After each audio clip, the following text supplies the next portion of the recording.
请大家思考一个问题：如果一个动物园的展区，它的最终目的不是让人去看到一种动物，那会是一个什么状况？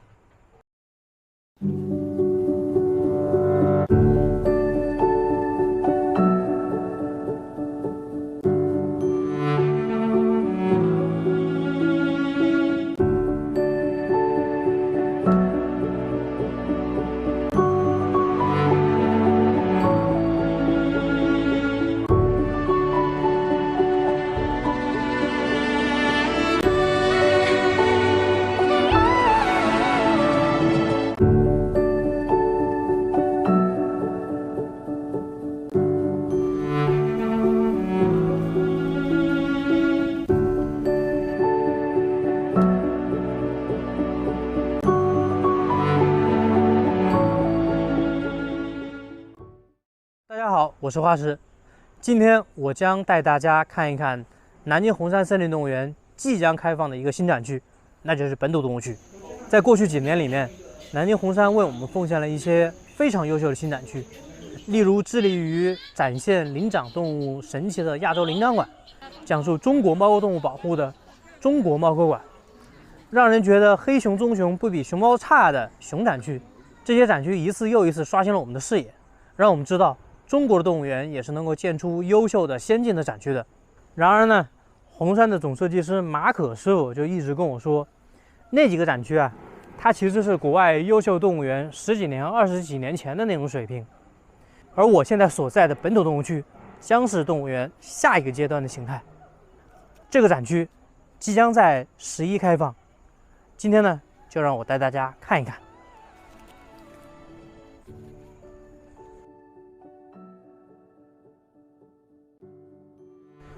从地形上讲，本土动物区分成山地、湿地、林地和乡村4个部分。这4个部分代表着4种完全不一样的地形和完全不一样的生态环境，自然也有完全不一样的动物。例如，湿地的环境里面生活着扬子鳄和獐，而在山地的环境里面生活着河和豪猪。这里的动物都需要你好好找才能看到它们。比方说，这里的獐，它生活在一片芦苇丛中。只有当它奔跑起来，或者是从芦苇丛中探出脑袋，你才能看到它的芳影。为什么要把獐放到这样一片栖息地当中呢？那是因为獐还有一个名字叫做中国水鹿，它就是原产于这样的湿地当中的。当它在野外的这样的环境当中奔跑起来的时候，我们才能在芦苇丛中找到它们。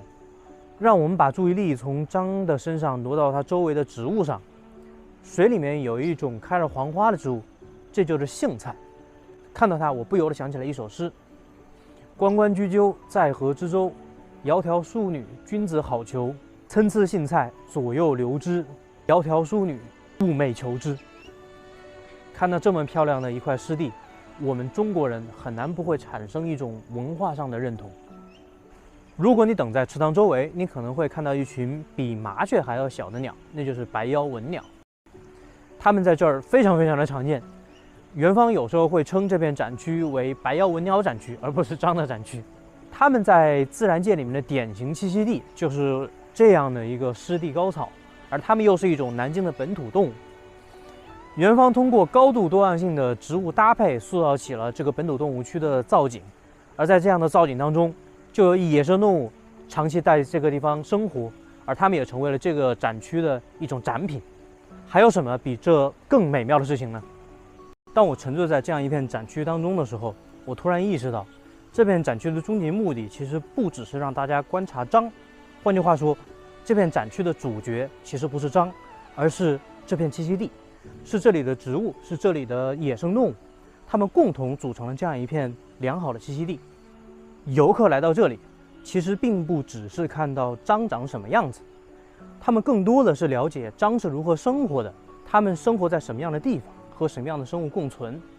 我们在这里甚至会有一种审美上的享受，我们能在这里看到动物是美的，它们的栖息地是美的，甚至这种审美会让我们和我们的祖先产生共鸣。参差荇菜，左右流之。我们的祖先看到这些荇菜的时候，是否也有獐在周围跃动呢？